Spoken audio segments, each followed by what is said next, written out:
the same machine that handed him 14 million followers, FIFA World Cup, that's taken the attention of the entire planet. It's like amazing to see what goes into a production of a World Cup from behind the scenes. 22 final between Argentina and France. They drew an average live audience of 571 million viewers and more than 1.4 billion people. There isn't another room on earth that is that big.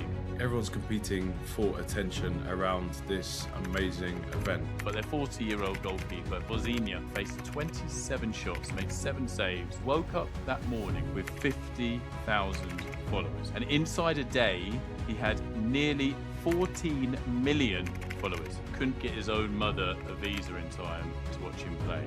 Who holds power in the global game and who actually gets to take part in it? Omar Artan, Africa's best referee of 2025. He flew to Miami with a valid visa and diplomatic passport, and he was turned away based on vetting concerns. When I saw it, I couldn't really believe what I was reading. And it was a strange response from the FIFA president. Everyone just needs to chill and relax.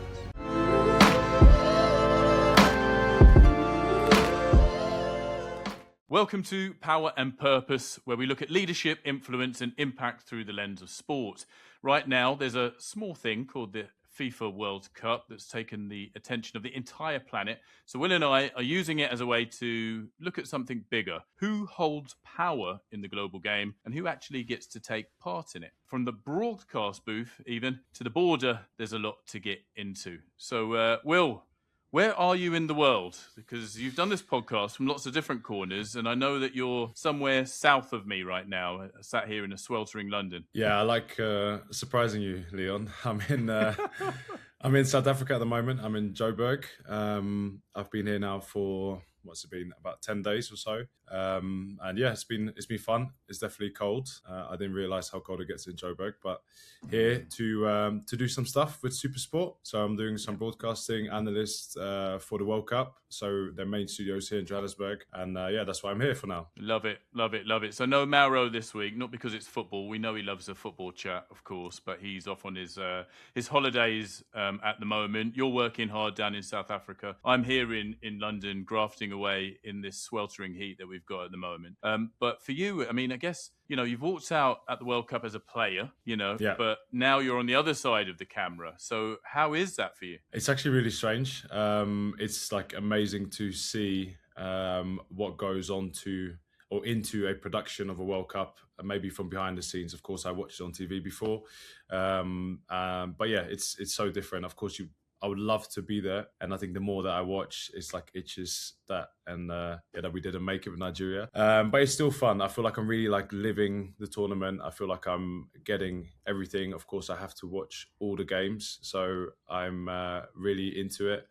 And no, it's been fun, actually. And I think so far, this World Cup has positively surprised me, actually. I'm intrigued because I've worked at 2 World Cups as a broadcaster and as an anti-racism campaigner, so I've seen different sides. But for you as someone who is a player, what's the one thing that's genuinely surprised you about being on the broadcast side? I think probably the amount of homework that has to go into preparing a game. I think that can be deceiving.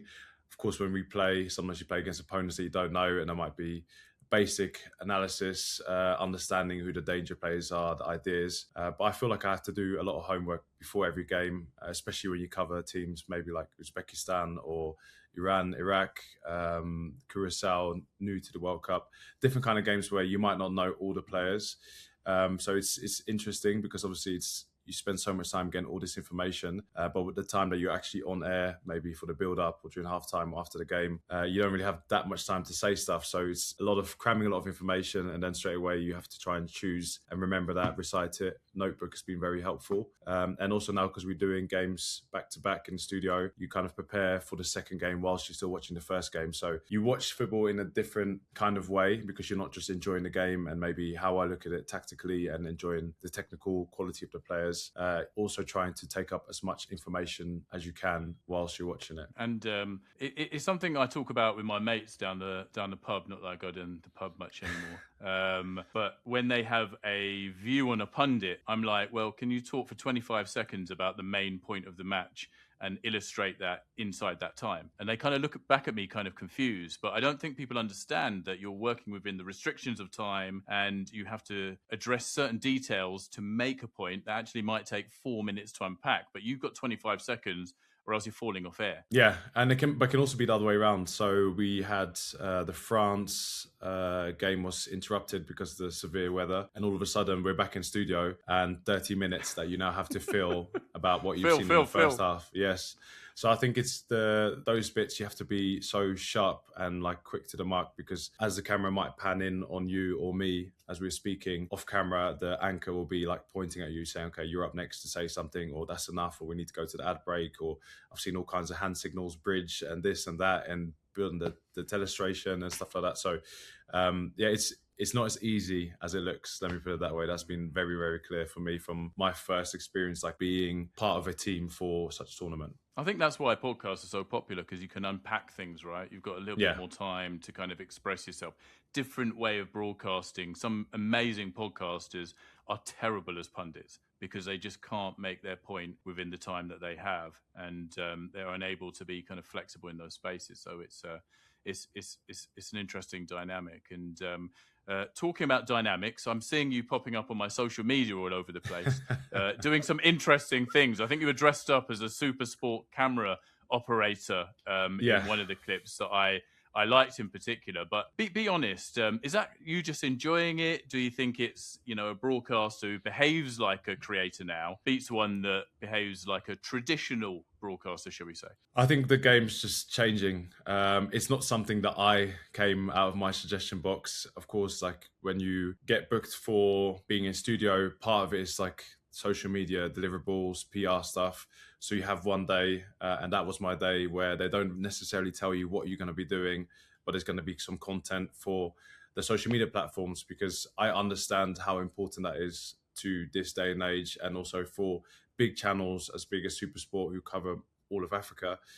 They still need to have those bites, and that can be at my expense sometimes. So it's like finding a thin line of like playing along and of course doing stuff that make you feel uncomfortable. I feel all of this is kind of out of my box and out of my comfort zone, but I try to laugh and not take myself too serious, and I really hope that anybody who's listening and watching to this doesn't actually go and find those videos, because the dancing one, I can't watch that back again ever, I don't think. Oh, I've not seen the dancing one. I've seen the one where you're kind of like falling through the sky, and I've seen the one where you're dressed up as a camera operator for SuperSport. And I must admit, I love both of them. I'm thinking, you need an agent in the acting world, because you're I need some lessons. Clearly, I need the teacher. You and Idris Elba, you're up against each other for that James Bond role for sure. Because you're a natural. You're a natural. I don't mind it. The dancing one was so tough, and the way it came around is that I walked into the studio and they introduced me to different people that were going to do different parts of the content. And then I shook this lady's hand. She said, "Yeah, I'm a professional dancer." And I looked and I was like, "Oh my God, here we go." That wasn't part of this brief. And in South Africa, of course, they're amazing dancers. I'm a piano. The music is crazy, and I can appreciate it. But I was like, guys, you should have given me like a 2-week prep to just try and understand these steps. But you have to try and have fun with it. And I think that's what people want to see. They don't want you to be out there smashing it, because that's definitely not my forte. But also I had to kind of swallow my pride, because I knew all my friends and family is going to see this on social media at some point. And they very much know that is not something that I enjoy doing. But it's interesting, right? Because if you look at the resource, right? Let's get into the business side of it. The resource allocated to social media, the time in contracts now, it's kind of stipulated that it's not just broadcast appearances, that actually you are contracted now also to do social media appearances. Look at someone like the BBC. They've had a big digital shift. There's been some criticism. Why aren't they out in America, but they're doing all of these digital things? ITV, they're out in America with the backdrop of New York, and will be doing less on social media because their digital channels aren't as big. But there's Joby McAnuff and there's Patrick Vieira having a basketball competition that will just be seen online predominantly. The game's changed, right? The game has changed.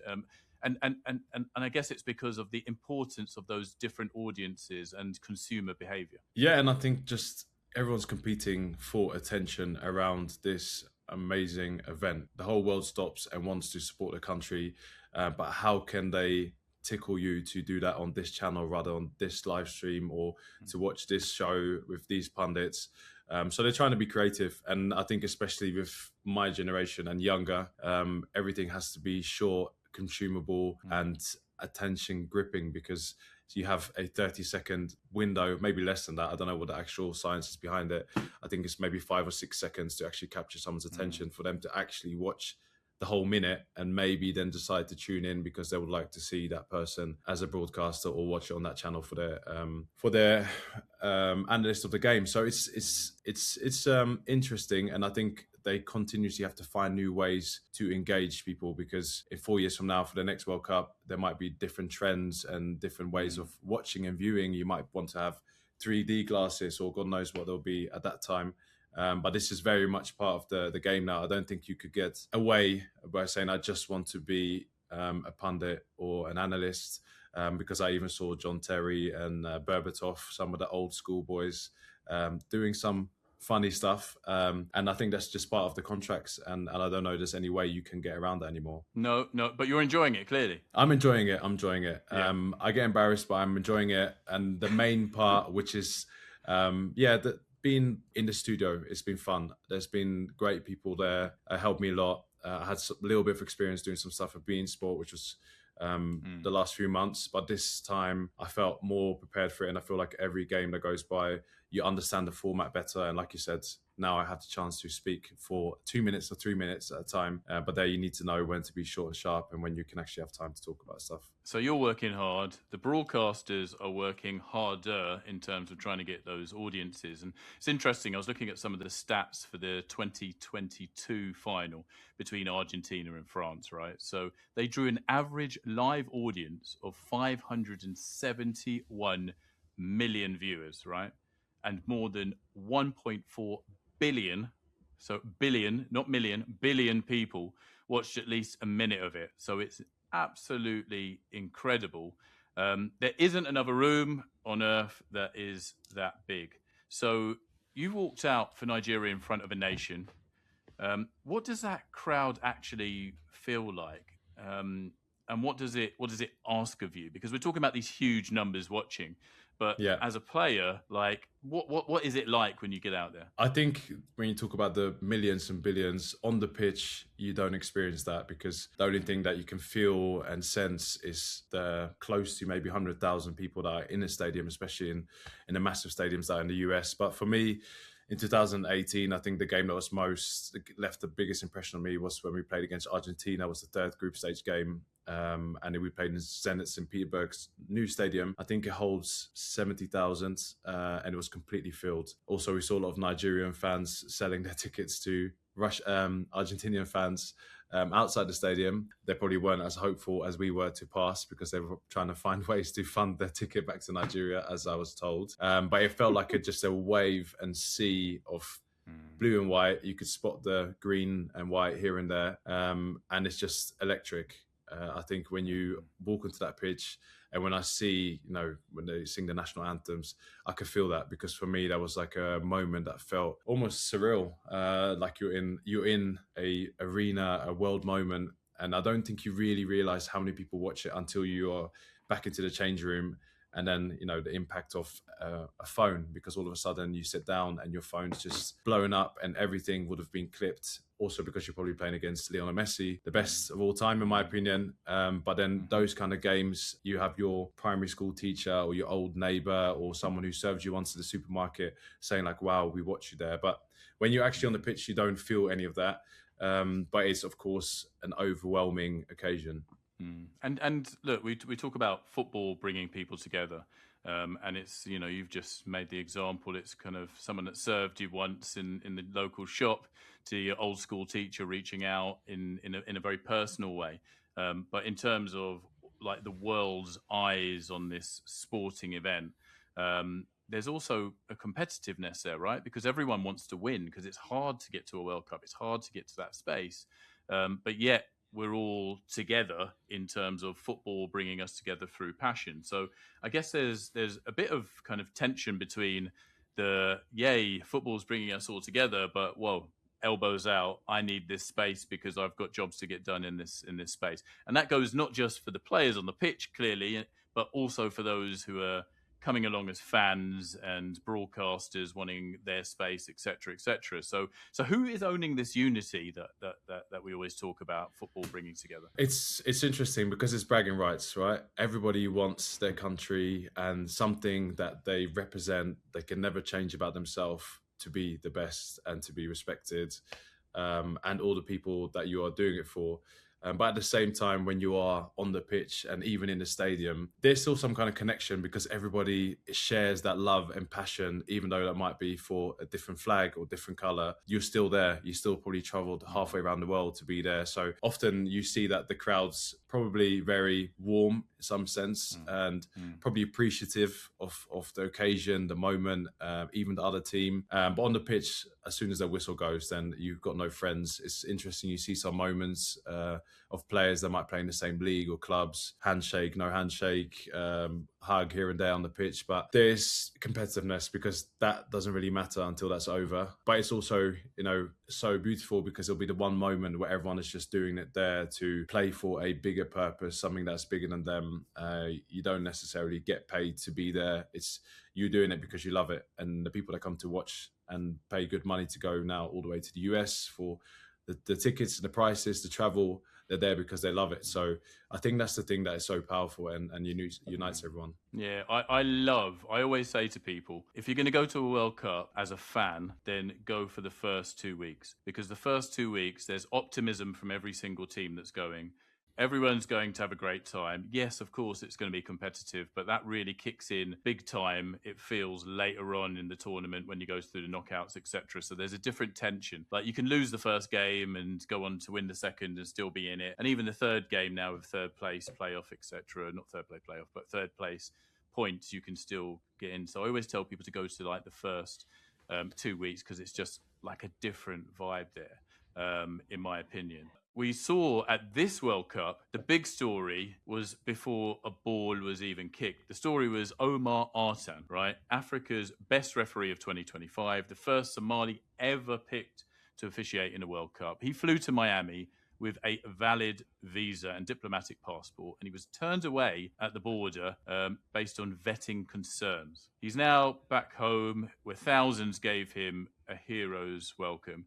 UEFA, interestingly, nothing to do with this tournament, it's not their tournament, has since handed him a Super Cup final appearance in August, which will be interesting to see. And it was a strange response from the FIFA president when he was put on the spot. It was my old mate, Dan Rowan from the BBC, my old colleague, who kind of just asked him what's going on in this situation. And then he gave this response of everyone just needs to chill and relax. It felt strange. I mean, you've been out there carrying the Nigeria flag at a tournament. You would know what it would have meant to Artan. Turning up to that airport and then to be turned away. So what was your reflection at the time and I guess in the week or so since? I was very surprised, and like you said, he was also there to fly the flag for Somalia. That was his purpose, I guess, at that tournament. And for the best African referee for the content, that was something massive to have him there at the World Cup to officiate. So when I saw it, I couldn't really believe what I was reading. I thought there might be like a miscommunication. Maybe someone was not well informed at the airport. But we were seeing quite a lot of videos of teams coming off the planes, metal detecting their shoes, being frisked down, stuff that wasn't normal to what you would experience in the tournament, or maybe what we experienced in Russia when we went there as well in 2018, which was already quite a big talking point with everything that was going on in the country at the time. So it felt really extreme, and I was disappointed, to be honest. I thought it was somewhat disrespectful. But then, a week later, I took some more time to also see different opinions, views. They would have had some reason or thoughts behind it to deny him his entry. That's not something that you and I will ever know how they came to that conclusion, or how they drew connections to organizations that they didn't feel appropriate for the US. So as part of it also says that it's such a big shame, but the people that were doing their job to vet him are also just doing their job and doing what they think is right. I think FIFA should have stepped in I think that they should have made a statement there and say, well, if this is someone fit for our tournament and has represented us on the continent in Africa for so long, traveling around, why would this be allowed to happen? Because I think it put such a it was like a full start for the tournament. And I think also put everyone's back up about what's going to happen next with other players maybe coming into the US, Canada, or Mexico, or what about fans? Might have felt hesitant now, thinking, okay, you might have spent all that money and not get a hero's welcome when you return if your visa gets denied. So I thought it was amazing from UEFA. And again, shows us how football unites. And I think maybe where FIFA let him down, UEFA stepped up and embraced him again and gave him another opportunity to showcase also his skills and talent. Yeah, and FIFA's line was basically, look, they can't tell a government what to do. Fair point. Was it a bit of a cop out? I think seeing also the reaction from Mr. Blatter, I think it was a bit of a cop out. I think the interesting part of it is that there's always so much politics involved in football, even if we like it or not, if we see it or not. I think he probably would have felt that he couldn't overstep what President Donald Trump was doing or what he represents, or maybe undermine what his official team or border force are doing. So that's just where it shows that there's still always going to be politics laced throughout the beautiful game, unfortunately, and they can work out also in a bad way. And I think, like I said, it was a missed opportunity because I would have loved to see him at work at the World Cup and represent Somalia and Africa as a whole. Yeah, I mean, I do a fair bit of work in refereeing, not internationally, but here in the UK. And seeing what unfolded, I just thought about the 16-year-old in Mogadishu who's just seen the best referee in Africa sent home. What message does it send to somebody like that when the global game is saying, you can't come to this party and there's nothing we can do about it because this government said so? Yeah. So I've worn this T-shirt in support, soccer for all.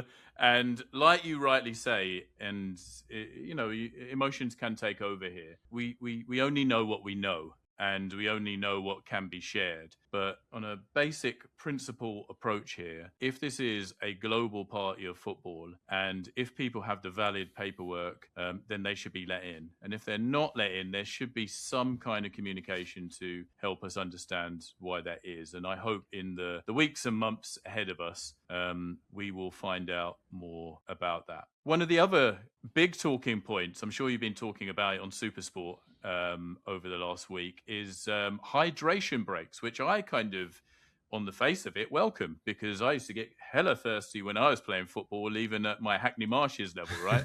So for you guys that are actually good for playing football and putting in some serious kilometers and effort out there, it feels like on the face of it for a sensible thing. However, some people, maybe cynical people, are seeing them as ad breaks. What's your take? To be honest, I think that the blanket hydration break across the World Cup is absolute rubbish. I think there is time and place for it. I think they would have to have a set temperature over 25 degrees, maybe a little bit higher. Say, okay, for these kind of temperatures and conditions, yes, of course, hydration breaks are important for the safety of the players. And when you're on that pitch and it's 25 up, 30 degrees, the level of the game also goes down because everybody slows down. You can't even speak. Your mouth is so dry. So I understand why that's needed. Also, having played in the Middle East, if you go higher than that, if you're going 30 plus, 35, depending on where it is, it's just impossible to play for 45 minutes without a hydration break. So I think what they did maybe started as a sensible idea. But because the tournament is over 3 countries and different time zones, temperatures, climates, I don't think they could have adopted that rule for every game, because we saw games that were pouring down with rain, maybe even somewhat cold. I don't want to say cold, but cool, and still stop for hydration breaks. And I don't think that's right. And I think it's changed the tournament massively because the games are now in a very different flow. You see very often that whoever had the upper hand for the first quarter of the game. Now for the second quarter, seems to lose momentum and just changes it completely. So I hope that they will not take that forward to other tournaments in the future, or if they say, okay, for these temperatures that has to be the minimum, and otherwise we just play on for 45 minutes. Is there, because look, even in my question, I referred to ad breaks, right? As in like this commercialization of hydration breaks. Is that the problem, that the game's become too commercialized? And look, I'd also kind of bake into that question the fact that we all benefit from the commercialization of the game. The players get more money, broadcasters, people working around it get more money, etc. So everyone kind of benefits who's working in it. And does it take that much away from the product that we kind of have a hydration break? Do the fans go, oh, this is rubbish? I'm not going to watch the next game because there's kind of hydration breaks. So I just think it's an interesting space in terms of the commercialization of the game. What's your thought on that? I think that there is room to commercialize the game always, but you can't change the rules. I think what they've done now, and obviously implemented something, has opened that door, because we see the ad breaks is 5 minutes on TV. But I think there's different ways of doing it. I think now what we start seeing as well more often on channels, that the frame might slightly change to see there's an ad for a few seconds, and then it goes back into focus. And as players, that you would also be aware that you have to get used to having cameras in the change room, halftime interviews, someone almost running next to you on the pitch when you're doing your warm-up. All those things are fine because it is helping the game, and of course everyone is going to benefit from it, directly or indirectly. But I think when you change the game, or potentially change the rules of the game, to make it easier to watch, and that way maybe maybe not easy to watch, to capture the attention better for brands that will pay top dollar for it, then I think we are not on the right path. And I think it will be a shame to see, because it will slowly turn into something different. Because if you have a game of 2 halves and now 4 quarters, it's already so different, as we have seen in this tournament. So, right, I'm going to strip Gianni Infantino of his presidency of FIFA. So thank you, Gianni. Off you go. Now, William Troost-Ekong, you are now the president. Like, where's the line? Where's the line in terms of your remit is to bring the world game to everyone. It's to be representative of everyone. It's to be the best product. And it's also to commercialize the product to be able to help football in all corners of the world, shall we say. Let's say that should be and is what FIFA would say is part of their remit, right? So where's the line between performance and commercialization? What are the things you're saying you would keep, and what are the things you're saying, no, sorry, that impacts the product of football? It's not football anymore. It's something else. A hydration break, definitely out. That'll be one for me. Out. I would go as far to say, what's the right temperature? 26, 27 degrees and up. Hydration break will be there. If not, a kickoff if the temperature is different. That's obviously not an option, simply because, like you said, I think they are now using that for the wrong reasons and changing the game too much. You know what? The question is so broad and is so difficult, because the main part of it is that as a player, I would, if I knew that this is what we were doing, because eventually the tournament's going to raise X amount of money, which of course is going to be distributed across all football federations. This is something also I learned over the years. Every federation is going to get a piece of the pie, whether they've qualified for the tournament or not. There's still going to be money from FIFA allocated for development at grassroots level, and eventually improve also every tier of football in that country. You understand that you are also playing and part of things that hopefully will increase and improve things for the next generation of opportunities to play. So as a player, anything else I'm fine with. I think also, you get used to having the cameras around, and you can play with that. Some players, they play up with it, they have a good time, they enjoy it, the entertainment, they have a chance to show their personality. Others just ignore it. It's like whenever the camera comes close to them, it's like they can't see the thing. And that's also a way of dealing with it. So I don't think there's anything else that I would really want to change, because I don't think there's been anything that's really bothered me at a World Cup previously, or things that I watch now and think, wow, if I was a player, that would be so annoying, because there's an understanding of the bigger picture. It's just only the hydration break, I think, at the moment that I would change. So I think Infantino is doing a good job for now. And yeah, I just realised I said Blatter earlier in my earlier response by Infantino, of course. I don't think there's anything else I would really want to change. Okay, well, progressive, because I know that broadcasters, not just the World Cup, but Premier League coverage, etc., are pushing and pushing and pushing all the time. And what comes back is actually you're going to upset the dynamic of the game, because if you have cameras in at half time, if you have interviews before the game's finished, then it's going to impact the product itself of those players being able to go out and perform. And what we've seen year by year is like a nudging of the broadcasters getting more and more and more as part of a competitive negotiation process of, well, if we're giving you all this money, said sports, in this case football, we're going to want a lot more bang for our buck. And actually a lot of that plays out on social media. So the importance of social media is progressing things as well. So it's a really interesting landscape, I find, in terms of what the sport is asking. Yeah. What the broadcasters and commercials are asking compared to what comes back. And now that you've said that, that is one of the things as players we always probably hated, that one media day where you would have to do every kind of celebration, and just reminded me also of Bielsa, who refused to look up at the camera for his official FIFA team picture, because he said, I'm not here to do that. And I understand that. So as players, that was also always something that was very annoying. But now as a viewer of the World Cup, I understand how it adds value, because you want to see those kind of things. And I think you kind of need the colouring of the players to paint the full picture of what's happening, and also grip everyone's attention, and also allow the next generation of kids to dream, because like you don't just want to see your favorite player for 90 minutes. I love the parts when they interview the players shortly, just talking about what this moment means to them, whether it's a player from Uzbekistan, or I saw Ismail Sarr from Senegal before a game, someone that I might know. It's just nice to hear what he talks about. Some players talk about their parents coming to the tournament, or their family, friends being there, of having dreamt of that moment for all their life. You kind of just make them more personable. So it's a very annoying day, but once it's out the way, then I understand why they need that kind of stuff. Well, one story that we all fell in love with was, well, I say we all fell in love with, I'm assuming, but it felt like it, and certainly social media is an indicator that we all, or many of us, fell in love with this story, is the Cape Verde story. At their first ever World Cup, held Spain to a goalless draw. Their 40-year-old goalkeeper, 40, yes. So maybe I could play in goal and make a comeback somehow and get to those professional levels. But their 40-year-old goalkeeper, Vozinha, faced 27 shots, made 7 saves, kept a clean sheet against one of the favourites. He woke up that morning, right, and everyone listen in on this, with 50,000 followers. 50,000 followers. He woke up the morning of the game. And inside a day, he had nearly 14 million followers. So, Will, we've talked about your dancing on social media, right?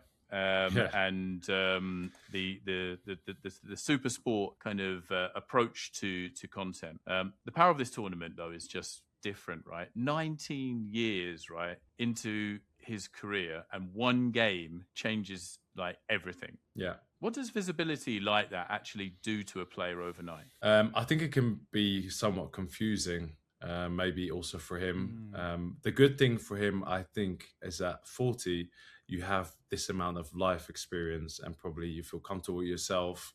You know what you want to do, who you are. But imagine for a 16, 17-year-old, or maybe a Yan Diomande as a young player there, the amount of attention and eyes, and how that completely changes everything. Because from that moment onwards, Vozinha will never be able to walk across the street, probably normal, anywhere in the world, if he still looks like what he looks like now, because 50 million people is a lot of people. And I think that doesn't even come close to the impressions that people would have had of him and his face and his story. So anywhere he's going to go, he will be recognized. And I think at his age and where he is at his career, it's amazing, because it's an opportunity for him to also monetize that, and to maybe build on a legacy, a career beyond his playing days, which is highlighted by being at the World Cup now, of course. And I think the same way that people consume that, you have to get your money's worth as well. I think if you are that person, you have to manage that properly,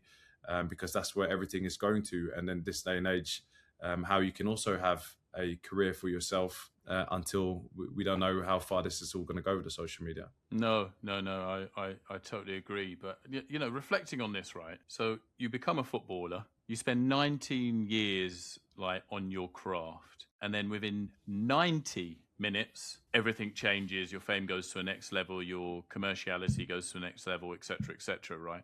So what's the message that sends to a young player in terms of what the game is rewarding? And I know that's a slightly controversial question, but I think it's an interesting point to review. 19 years, I don't know who this geezer is, right? I'm going to be honest, right? Yeah. 90 minutes, he's right in the bang in the center of my world. Like, a young player looking at that, am I going to do the 19 years or am I just waiting for my 90 minutes?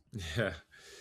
That's the World Cup, man. Like the stories that come out of that tournament and world stage is always incredible. Players that arrive at no matter what age they are, that might have been unseen for all that time. As a young player looking at that, I think you'd be more inspired by the idea that it's possible. I don't even think you would think about, okay, imagine I could play that game so I can have Instagram followers. And also, I don't think that summed up that occasion and what it meant to him, because when you saw it, the first thing he was talking about was wanting to have his mum there in the stadium, and I think the visa issues and stuff like that. And people love that, and I think that's probably half the reason why he's following.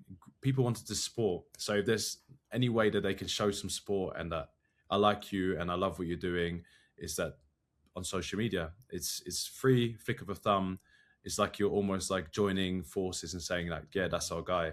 And I think that's what the world did, the football world, to embrace him. And I think they made the right guy famous from what I've seen so far. And I'm not sure what he will go on to do with that, or if that even means anything to him. But it was just nice, because I think beyond now, what's happened with social media is that you can also show support directly to a person. Whereas 4 or 8 years ago, you might read the newspaper article, everyone will be talking about it, and I'll be saying in a conversation to you like, wow, I love that guy and what he did. But now, in my own small way, by following him and liking his picture, he might see that and say, okay, that's another person that supports you and loves you for whatever that is worth. So it can be confusing for young players, I guess, and we haven't seen that yet happen to a young World Cup star. But I'm sure as the tournament progresses, and there's some 17, 18, 19, 20-year-olds there who are playing out their skin, if they get towards the end of the tournament, their life is also going to change forever from that moment on. You mentioned it there, and it's just like stuck with me, right? Because the same machine that handed him 14 million followers couldn't get his own mother a visa in time to watch him play. So what do we do with that? Because there's fame and then there's access. And there's a tension there. I keep using this word tension because it kind of seems to fit with this theme of major tournaments, like big, powerful forces involved around it, big, powerful stories, but basics not being delivered when it seemingly doesn't matter at a particular time. So what do we do with that? Maybe we can get a blueprint together and send it to our friends over in the US who are kind of sat around these problems right now. Yeah, I think the difficulty for that is, as a player, your football federation would normally help to accommodate family travel, maybe your agent or your own team or yourself would have time to prepare for that. I think maybe in his case, because Cape Verde is now the first time on the world stage, wouldn't necessarily have had that experience of how you can prepare a team. Like if you see England or Holland, for example, players' families are out, they have family days, they have this, they have that, they understand what is needed in an environment for a team to be successful. And even with Nigeria, when we went in 2018, it was something that you organise yourself. But I think if you look at the nations that have been there consecutively competing at the top, they know the importance of getting those things right, because you saw how much that meant to him, right? And then the second part of that question is, unfortunately, in some cases, the fame has to come first before the access comes after, because I'm sure if he wanted to ask anything now, even if it's not directly to the US government for visas or whatever. He just has to post an Instagram story, and someone's going to probably reach out to him and say, like, listen, I've got a guy that can help you, blah, blah, blah, blah. And that's just unfortunately how the world works nowadays. Yeah, well, I certainly hope that he becomes a FIFA legend, if he's not already one of those.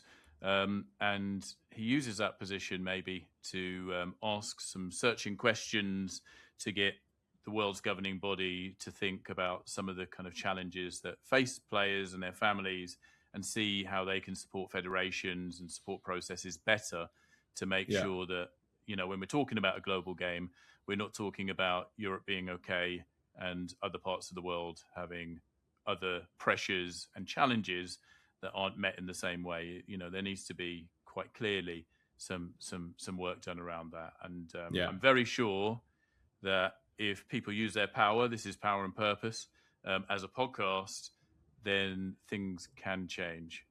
Never simple, never straightforward. I'm not suggesting that. But it feels like there can be opportunities where we use the power that we have. So Will, I have some closing reflections here, having like listened to everything. So, you know, essentially you pull the thread of this whole tournament, right? And it's really about one question: who gets to take part? A referee turned back at a border, a goalkeeper's mother priced out of a visa, and billions of us let in for free through a screen. Football unites us. What's worth watching, though, is who gets to decide on the terms. This is Power and Purpose. I hope you've all enjoyed listening. We've got Will all the way from South Africa, me in hot and sweaty London. I don't get to say that often.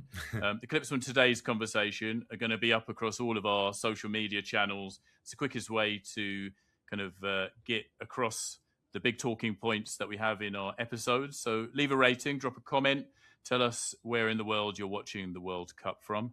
Until next time, thanks for listening. This has been Power and Purpose.